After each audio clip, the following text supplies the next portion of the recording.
Thanks for tuning in to the Drive On podcast, where we're focused on giving hope and strength to the entire military community.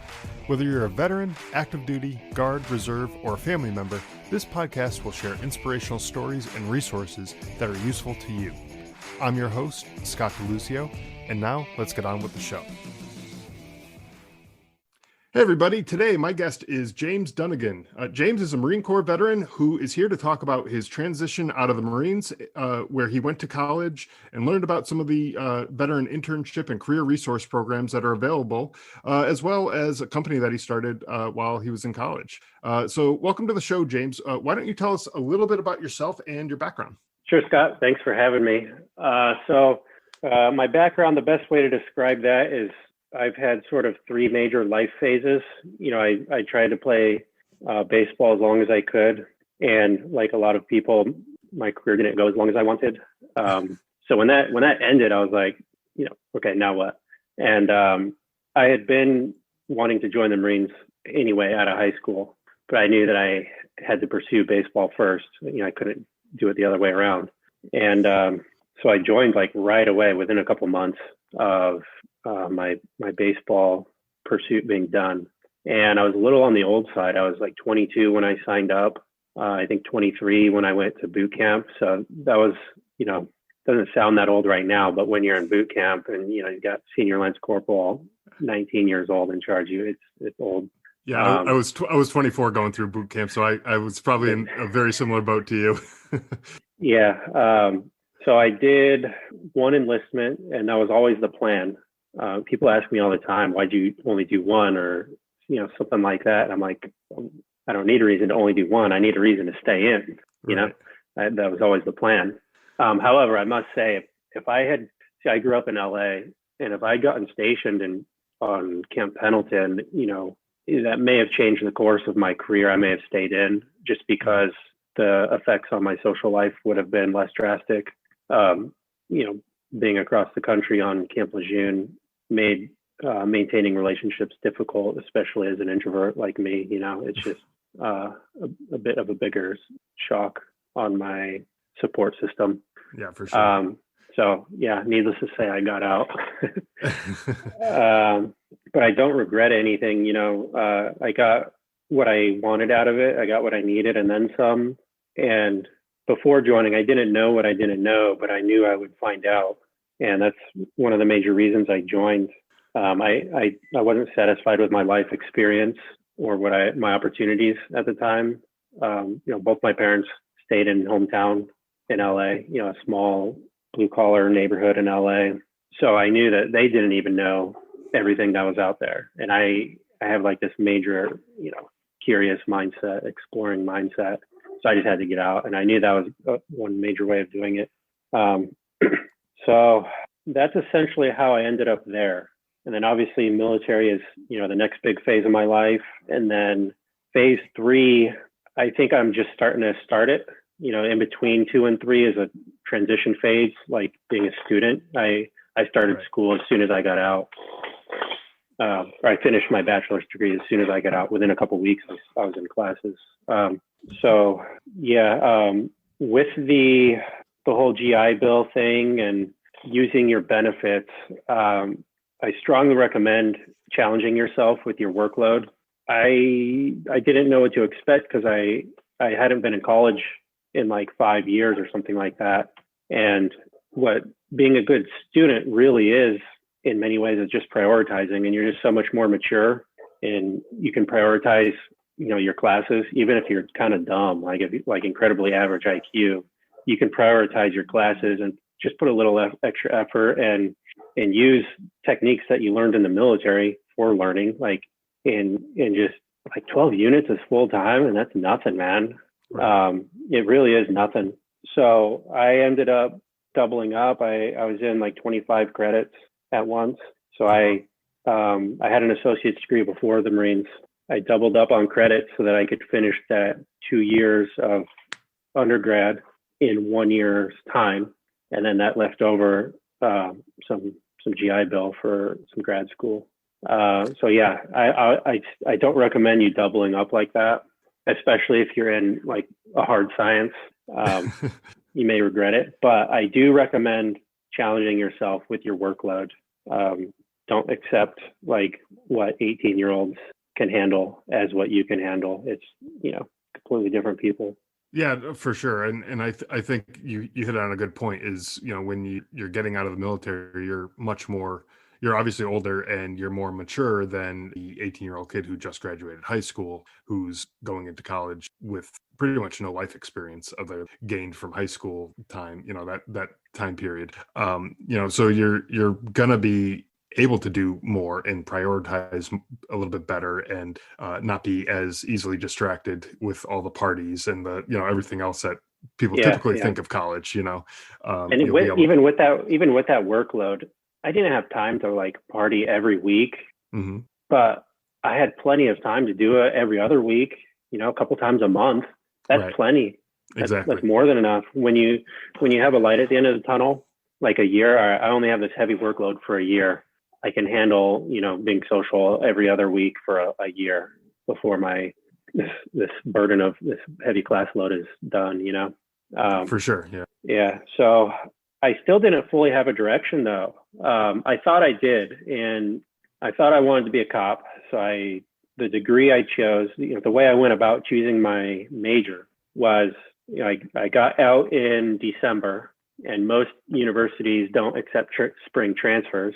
So I had a couple options: either wait for fall, so I would be sitting stagnant for 9 months until August when the next term started, and most universities accept transfer students, or I could find, select few schools that accept spring transfer students, so I could start classes right then in January. So I opted for that, the latter. I started, and then so from there I had to decide what majors were available. And my school did not offer business. I went to one of Penn State's satellite campuses. So it was a small, like 4,000 student campus, and they didn't offer business. So my next option is, what do I enjoy learning? Not necessarily what's useful, because I was, again, thought I was going to be a cop. So you just need a degree to earn, a bigger paycheck. Right. So I chose history, and I was like the worst choice ever for giving yourself options. It's really interesting. Cool. So what? And you learn a lot. I learned a lot of good stuff, but not useful for a career unless you want to be in some kind of history career, which there's not a lot of jobs. Right. So yeah, I don't recommend that route. But again, I thought I had a plan. But the longer it was on a timeline from me getting out of the military, the less I wanted to be a cop. And I think it's because I had this lifestyle for 4+ years of being gone all the time and having this wild life, training, deploying, being all over the world, and it left a bad taste in my mouth because it was on the military's terms, and it really impacted negatively my social life and things like that. So I think I wanted to just go far on the other end of the spectrum and just settle down, get a stable career with solid benefits, and have a local ass lifestyle, Right. And that's how I felt when I first got out for several months. But those feelings wore off the longer I was removed from the military, and I began to realize that that's not necessarily what I wanted. I could be okay with a similar lifestyle. Well, it's hard to replicate that lifestyle, but what I mean is traveling, being gone, not necessarily being stable and staying in one spot in like a nice, quiet neighborhood. If I could do it on my terms and stop doing it whenever I felt like it, or have whatever balance I decided I needed. So at about that time, I was like over halfway through the hiring process with a few police departments in the LA area, and I got invited to the next stage in a couple of them. And in that same week, I got accepted to an MBA program at Pepperdine. So that week I had like some major career, life-altering choices to make, and I went with the MBA route. I'm glad I did. Well, and even that gives you a lot of options too. Because you can go into business, you can start your own business, which is certainly a possibility. And should down the line you decide that you want to do something different, you could probably do something like that too. Yeah, I think if you're struggling on a direction, just go with a business degree because it'll give you more options for any field you could possibly think of to go in. Right. Even if you wanted to go, in a non-business field, they're still going to use business skills because they like are an organization, even if they're a nonprofit, they're a business. Even nonprofits are businesses, and they any company that you work for is a business, and so they're going to need someone with some business skills who can. And every company to some degree is going to need some kind of marketing. You got to at least know some things. So I can't think of as many scenarios, unless you're getting into the medical field or something, and even then, there's still healthcare admin degrees out there. I can't imagine many scenarios where a business degree wouldn't help you or look good. Right. Yeah, and I lacked any kind of business knowledge because I never had any business influence in my life. My dad was a residential single person general contractor. So just a guy in his truck, going around doing room additions and home renovations and things like that.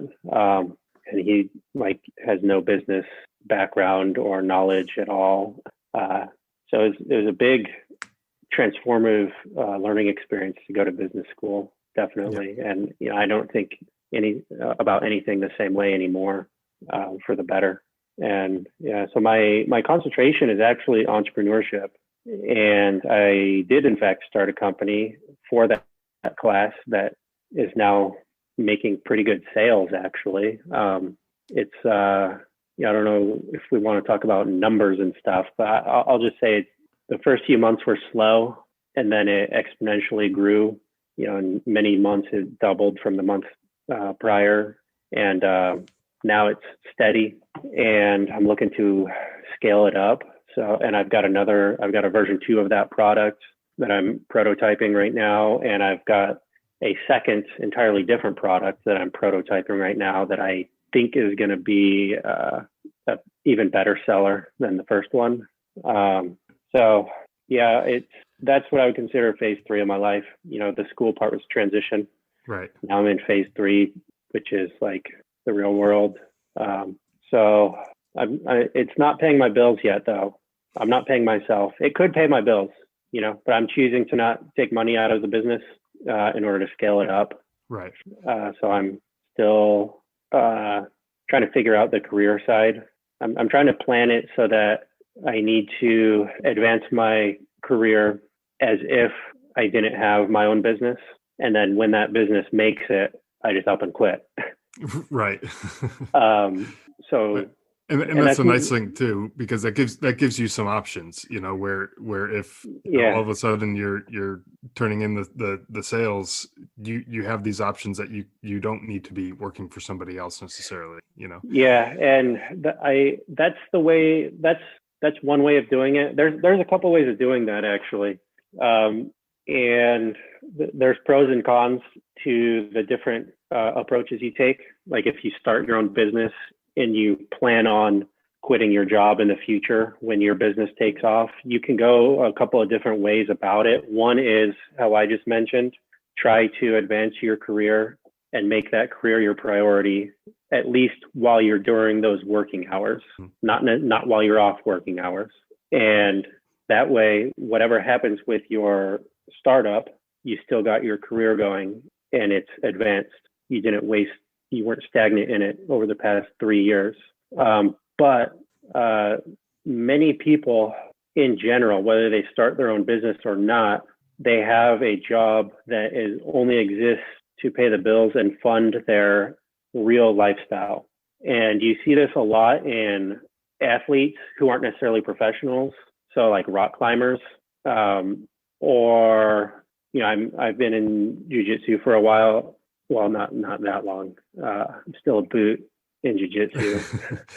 But I see that in jiu-jitsu and other martial arts, and people who start a business. So they don't try to start a career because they don't necessarily have skills, or maybe they do, but they want to invest more time in their business than into their career. So they just get a job that pays the bills and funds their, their venture, whatever that is. And both are, totally legitimate ways of doing it. It depends on the individual person. But I'm trying really hard to advance my career.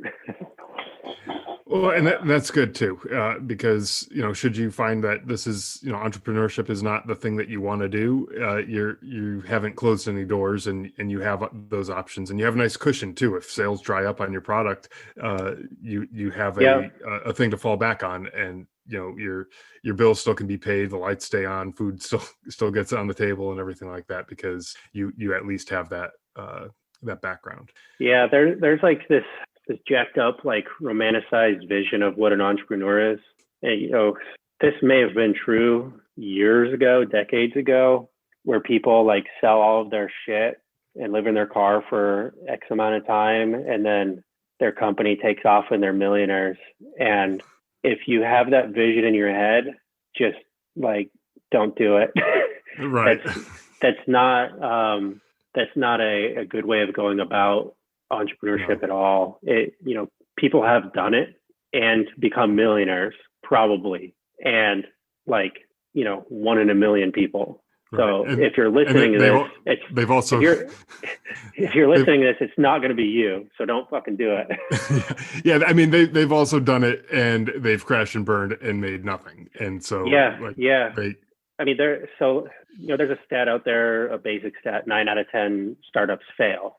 And it's for a reason. And I've started to see why that happens going through my business. There's so many issues along the way.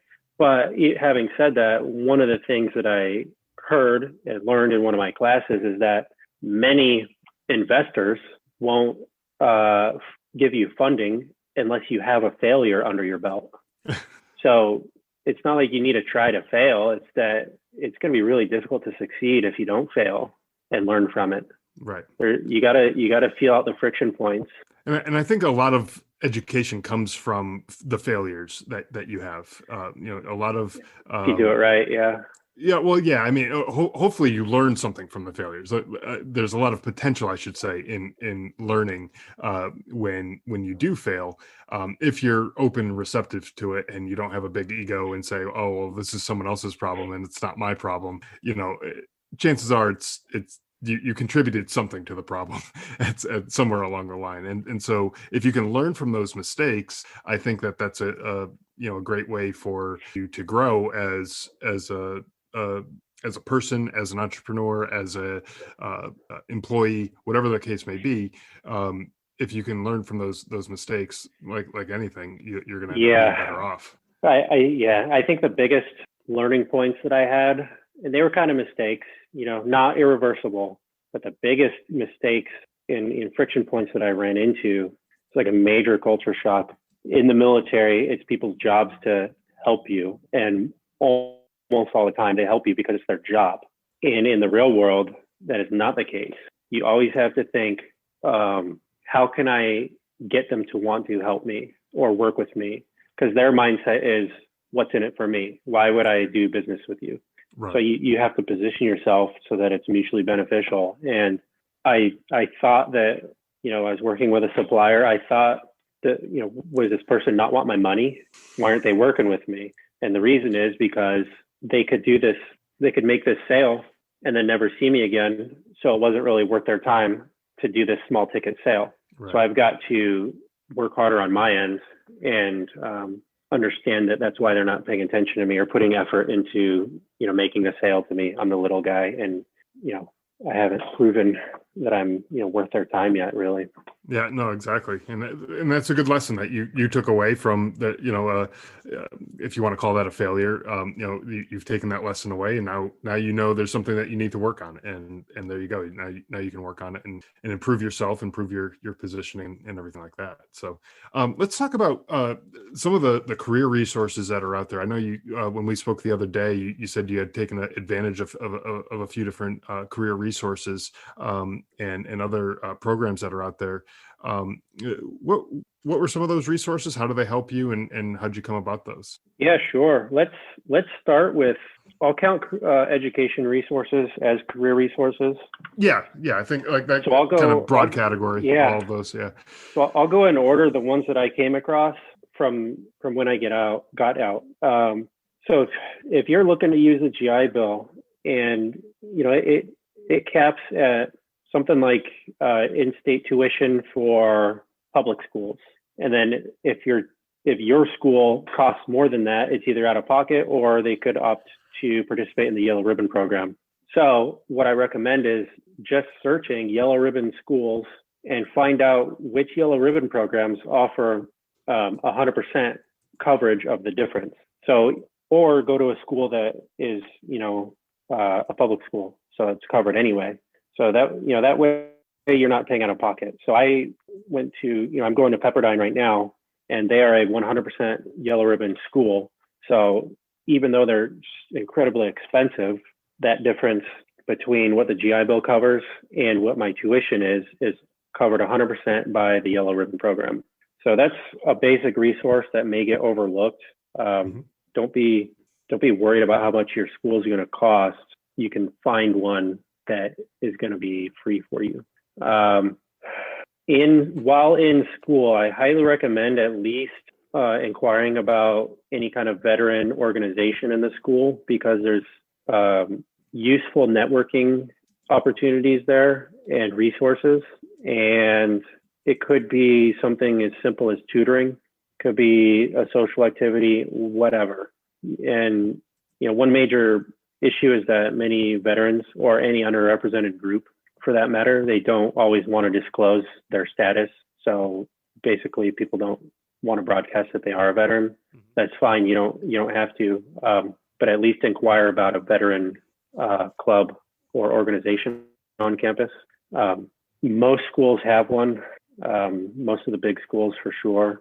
As far as companies, and after you're done with school, the kind of resources that I've ran into is, well, first of all, let me back up.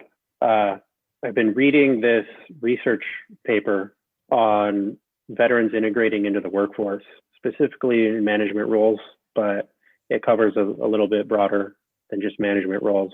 And what they found was, like I mentioned before, many veterans don't want to disclose their status, but this goes for underrepresented groups, period. Whatever kind of minority group you belong to, in general, they do not feel comfortable or as good of, as integrated, as properly integrated. Their mindset isn't right when they're in an organization where there's no one else like them. Right. So having said that, I recommend just doing a simple Google search, and some great lists and articles will come up on just veteran-friendly companies. And you may think it's kind of cheesy, but I recommend it just for that simple matter. When you're in an organization where if you might be the only veteran, the communication is going to be a lot different, and their leadership style is going to be a lot different. And those things are going to make the conversations go a lot different than you want and that you're used to. And your satisfaction with, where you're working and your company culture is going to be like pretty low. I ran into that issue myself. So yeah, the strong recommendation, go where veterans are, like at least if they make an attempt to be a veteran friendly organization where they like hiring veterans, you still don't have to identify as a veteran and be some, motard, wearing like pins on your shirt and stuff to work. You don't have to do that.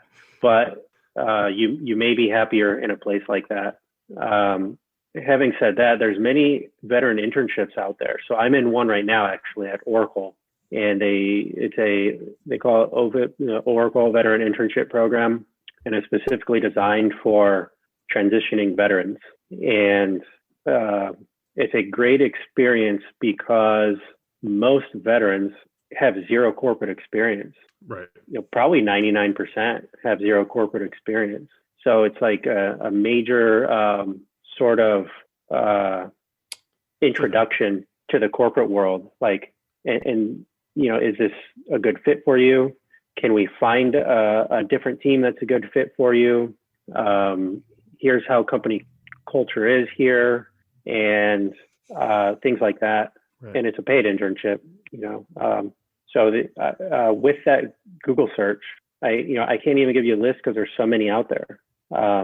Just look for veteran internship programs. I think that would be seriously valuable to you. And that's another indicator that they're a veteran-friendly company that you might want to be at.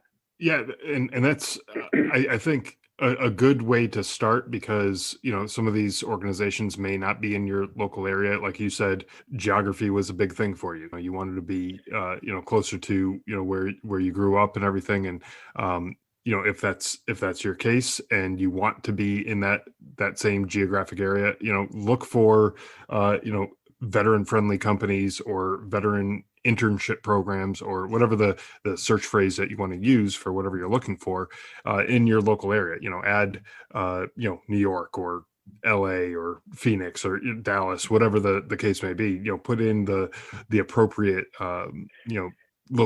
geographic location, and see what comes up. And I'm sure there's going to be a nice long list of the one, definitely. The one I'm in is online. It's virtual, and you'll have a better chance of finding one that now that most positions are virtual, especially at corporations.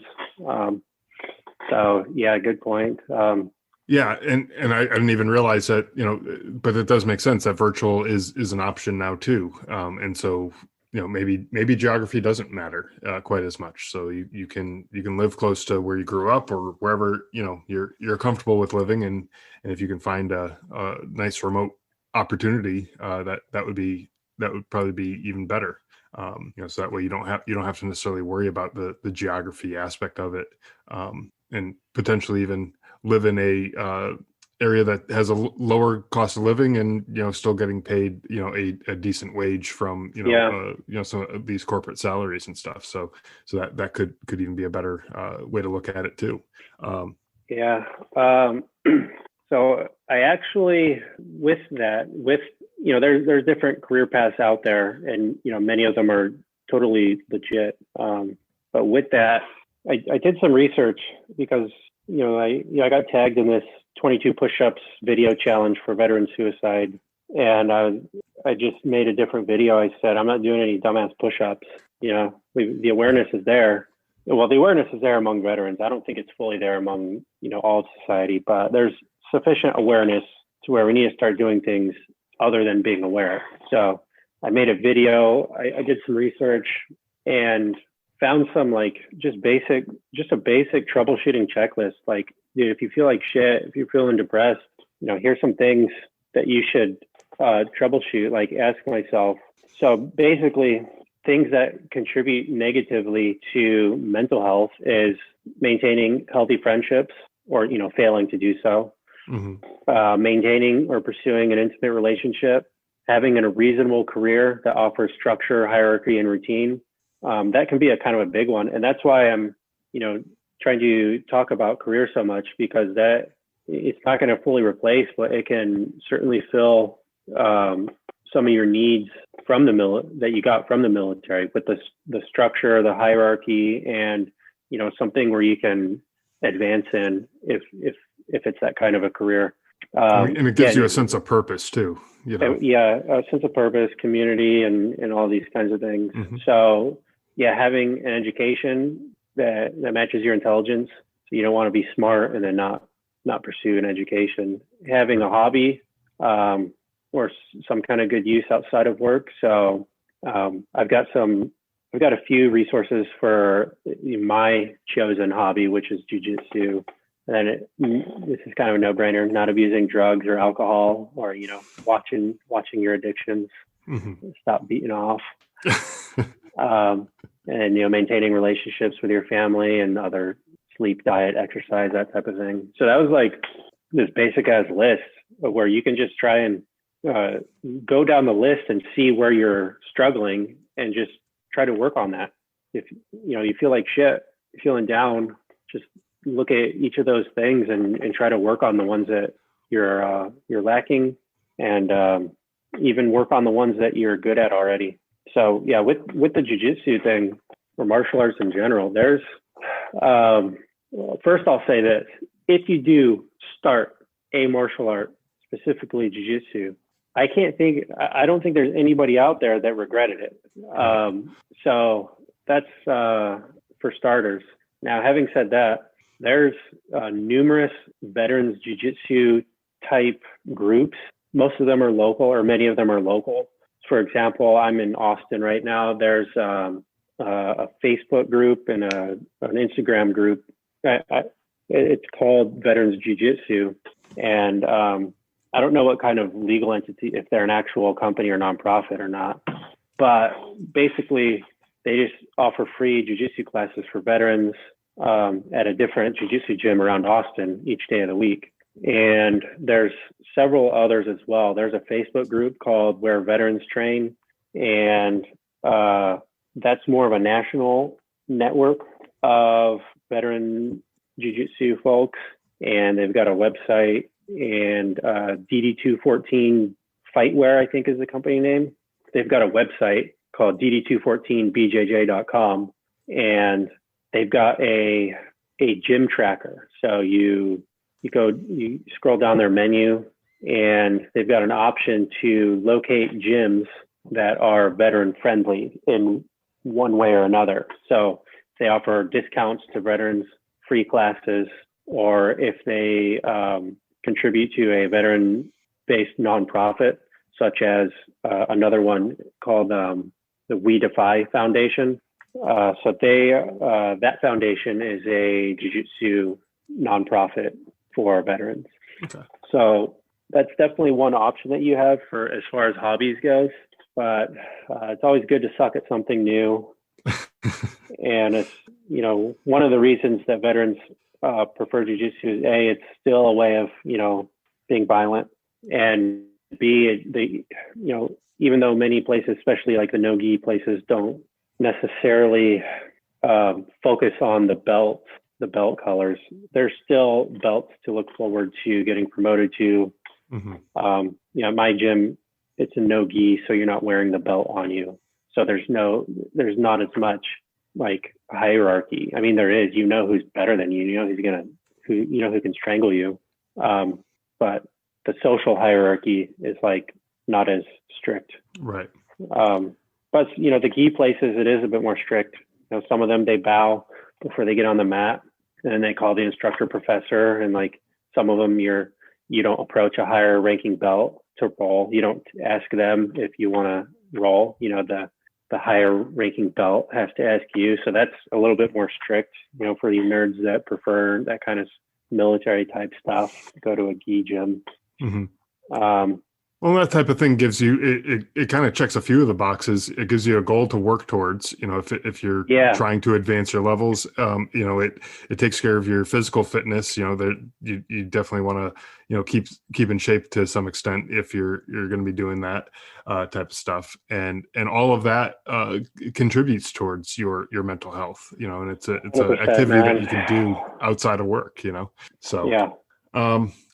Do you have any other advice that you might have for people who might be transitioning out of the military, in the next few months, or even who just got out recently, as far as, what kind of things worked for you, what kind of things didn't work for you, and how they can make that transition a little bit easier? Yeah, great question. I strongly advise you read books, not shit that's on the Commandant's reading list, not more books. Read a variety of books of your choosing, and Another strong recommendation. There's some really good science out there now on personalities and things like that. So I think you need to learn about yourself better and how you interact with society so that you need to accurately assess where you are and what kind of a person you are in order to advance your position in society. If you think you're in one spot, but you're really in another, you're going to have a hard time navigating, life because Right. you don't have an accurate perception of yourself, or you just might not know what kinds of your personality, how that affects your relationships and what kinds of people you need to, or how you need to interact with other people. So that's probably my biggest recommendation. Take some kind of personality, not like some dumbass zodiac shit or even the Myers-Briggs stuff is outdated and it's like pseudoscience. You're not going to find much out there. But just so that, as far as I know, the latest, science out there is, one of the big 5 personality tests. I've taken one, I've learned some things about myself from there as far as like what I might need in my lifestyle. So that's a major one.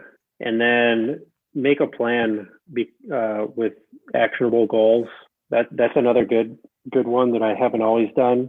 In fact, this past year, so a year and 4 months ago, so Christmas 2019, I made like my first ever lifetime New Year's resolution, and it worked. I thought they were the dumbest things ever for my entire life, and then I just decided to make a couple. You can't do them dumb, like some dumbass resolution, like I'm going to get in shape. Like, no, you're not, dude. That's not a good resolution. If you make something that's potentially challenging, but some actionable goals, like mine were not dumb. They were simple, basic. And I'm going to start putting my laundry away immediately after it comes out of the dryer. And I did it. It worked. I made the resolution and I did it. I followed through because it's actionable and I can hold myself accountable, and it wasn't overwhelming. I just noticed that far too often I would leave it in the dryer or, leave it on my bed or something. And that's some really basic thing that you can start with and then work to bigger goals. And then my other one was I wanted to read 12 books a year, and, I did it. So I broke it down. I just said, all right, I'm just going to average 1 book a month. But you can make really simple goals like that. They don't have to be New Year's resolutions, but do little things like that to improve your life and set career goals in general, and work backwards. Envision what you want your life like, and then work backwards to determine what steps are necessary to get there. And then start with the first step today, or whatever step you're on. I mean, I think a lot of people don't do that. And once I began doing it that way, thinking about what kind of lifestyle do I want in 5 years or 10 years or whatever? Okay, well, what do I need to do to get there? There's some major things, some major milestones I need to hit, but what do I need to do today? What do I need to do this month, this year to make that happen? Yeah, and that makes perfect sense. And I think that's something that kind of comes from the military too. When you're planning out a mission or whatever, you do reverse plan. When do I need to hit this objective or whatever, and when do I have to? How long is it going to take me to get there? What supplies and resources do I need along the way? We need ammo. Do we need food? Do we, what do we need? That happens on a mission level. And it also happens in your career in the military. There's like this entire career path online. I don't know about other branches, but in the Marines, we had, Marine Online, MOL.com, and it literally had your career path and what steps you need to take to get there. What do they call it? All your PME stuff, whatever. So you don't have that when you get out. So it would be beneficial to make your own career path checklist and do some research, ask people, talk to people in whatever field you want to get to. Yeah, absolutely. And I like what you said too about the New Year's resolutions. Start with small goals, and things that are easily achievable, but just hold yourself accountable to them. and if you're improving that one small area of your life, then your life is just that much better.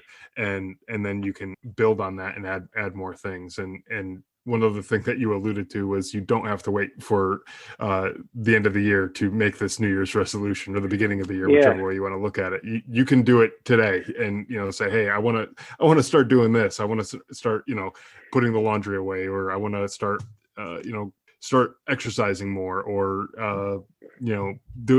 cleaning up the dishes after I'm done eating dinner, or something small like that. And it's going to improve your life just a little bit, but your life is still improving, as a result. And so when those things become habit, it becomes easier to add on other good habits and just start improving your life overall. Yeah. You made a good point. Adding habits over time. So whether you want to, so when it comes to setting goals and changing habits, if you do a big drastic thing, some people can do it. Like some people can quit smoking cold turkey, whatever. But most people, or change their diet, losing weight. Most people have better success. For example, losing the weight, instead of doing this major diet change overnight, you start with one thing, and it's okay, start portioning. So each of your meals, you just cut them out by 25%. And you do that for a month. Then the next month you add another habit in. So the next one, now you pay attention to what the food is. So now you cut out a little bit of this and you add a little bit of greens. And that's just another, incremental habit that you build over time. And also with goals, they're more successful when you can quantify them and hold them accountable. So instead of making the goal to lose weight, you make the goal to go to the gym 4 times a week or 5 times a week. And then your real goal of losing weight will happen as a result of your numeric, goals. Right. And we're like, I want to get a black belt in jiu-jitsu. Cool. How do you do it? Show up to jiu-jitsu 5 days a week. That's the goal to focus on. Because when you slip up, it's fine. You get back in it the next week. You make it 5 times the next week. Right. And there's a book that I've read. You're talking about reading books too, and it's called Atomic Habits, and it talks about making these small incremental changes. Improving things, like if you improve 1% a day, over the course of a year, 2 years, 3 years, think about how drastically improved you'll be at the end of that time period in whatever area it is. If you're trying to lose weight and you lose, 1% of your goal, of the amount that you want to lose, and you keep doing that and add on over time, like those changes will end up taking place, faster than you would imagine. But if you're trying to do everything all at once, it's going to be like drinking from a fire hose, and you're just not going to be able to get it all done, Yeah, definitely. So I think that was a long answer to the last question of any additional advice. But no, but that was good. I think that advice is good, and I think it certainly will be helpful for some people who are in that transition period, who really don't know, what their life is going to look like in the next over the next few years. And it's a good way to think about things and do that sort of planning that we were talking about to figure out what their career goals are, their family goals, their personal goals and stuff, how they want to see their life, and kind of reverse plan from there, so that way they're hitting that goal, and that gives them something to strive for, and gives them that sense of purpose that they may not realize it yet, but they're going to be missing after transitioning out of them. Yeah, and that brings up another point. On average, it takes veterans 3 to 5 years to transition out. So to feel a little bit more comfortable in your new life. So yeah, don't stress if you're feeling whack when you get out for a couple of years. It's normal, it does get better. Your brain's getting used to things. I'm coming up on, maybe I'm at 5 years. Yeah, I'm at 5 years, so I've got no more excuses. Well, I mean, it seems like you've got a lot of good advice. You've got your head on right as far as your career goals and your educational goals and stuff, and you're moving in the right direction. Anyway, so I really do appreciate the advice and the information that you shared today. I'm sure a lot of the listeners are going to be able to take away a lot of good information from you here.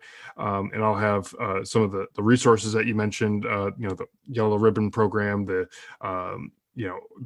veteran internship programs and stuff like that. I'll have links to all that stuff in the show notes. So anyone who's listening to this, you can find out a little bit more about all of these opportunities and the resources that are available. Before we go and we wrap this up, I do want to give you an opportunity. You did talk a little bit briefly about your business, but if you want to promote that a little bit, talk a little bit about that business and what it's all about and where people can go to find out more about it, and get in touch with you or buy your products if they're in the market for them. So I just started doing jiu-jitsu, and I had this class project for my entrepreneur class, and I bought a massage gun because my neck gets cranked on every day, and there was no way of reaching my back muscles. So I invented a mounting bracket so you can attach a massage gun to your doorway or a squat rack or a pole or something like that. And it holds it in place firmly so you can target your back muscles solo. I've gotten feedback from females that they use it for other purposes. That's cool too. But that's how I use it, and that's how most of my customers use it. So yeah, it's called Mantis Mount, MantisMount. That's my Instagram handle. That's the website, mantismount.com. You can get a veteran discount if you're active duty, all caps, active duty Chad will get you a veteran military discount. If you're a veteran, all caps, bro vet will get you a veteran discount. Or to be honest, just hit me up. I'll probably send you one for free, whatever. So that's my original product. And I've got a prototype going on right now for version 2 based on customer feedback. And I'm looking to, take out a loan to scale it up because it's all being funded organically right now by, self-funding. And I've got another product coming out that I'm prototyping as well. That is like a do-it-yourself squat rack kit, so that you would just have to buy a few things at the hardware store, and then the metal racks and all the mounting hardware and hinges I would provide in a kit for you.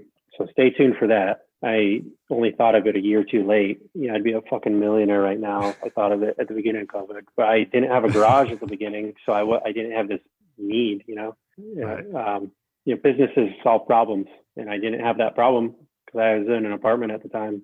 So yeah, and a lot of times the best products come from scratching your own itch, because if you're having that problem and there's not a product out there that solves the problem that you're having, you figure out a way to create the product that'll solve the issue, and then you have that light bulb moment where the light bulb goes off and you say, well, geez, maybe someone else would use this too.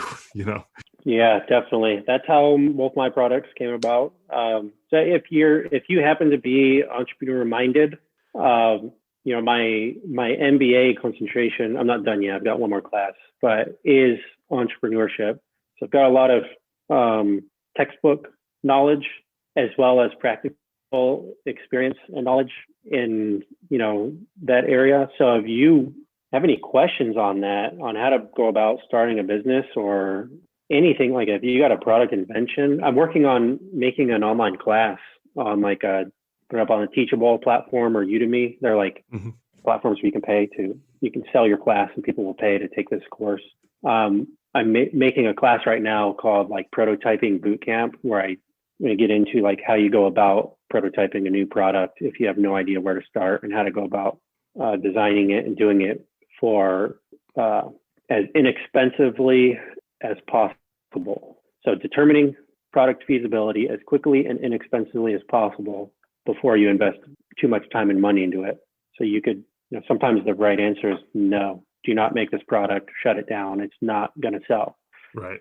So this is what this course is going to be about. But if you're listening to this, just shoot me an email or a DM on Instagram.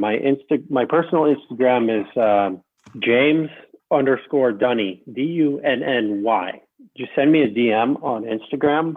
And I don't know, if you get like 1 million listeners by the time this episode airs, I'm going to regret this. But for right now, I think I can handle the influx of DMs on inquiries on like starting businesses. Right. Yeah, hit me up there. I'd love to talk and give you, it would be offering you different ways of looking at your problems, not necessarily telling you how to run your business. No, that's I think a great thing to offer, and I don't think you're going to be inundated with millions of DMs on Instagram here, but I'm sure some people will probably take advantage of it and reach out and let you know that they have a product idea, or they're looking for a little bit of advice or whatever. And I think that's another great resource. Product or service, any kind of business. We can talk about it. And if you don't know where to start, or if you have started, you don't know where to go next, or if you just want a different viewpoint, hit me up. Awesome. Well, I'll have links to your website and Instagram account and all your socials and everything. So, people who are looking to reach out later on, when this episode comes out, we can link to you there, and you can find how to reach James and chat with him about business, or whatever else you guys think might make sense to chat about. So, James, it has been a pleasure speaking with you today. I think you've shared an awful lot of advice and resources with people I think really will be helpful. So I want to thank you for taking the time to join me and chat about all this stuff. Yeah, Scott, it was a pleasure. Thanks for having me. Absolutely. All right. Thanks. Thanks for listening to the Drive On Podcast. If you want to check out more episodes or learn more about the show, you can visit our website, driveonpodcast.com.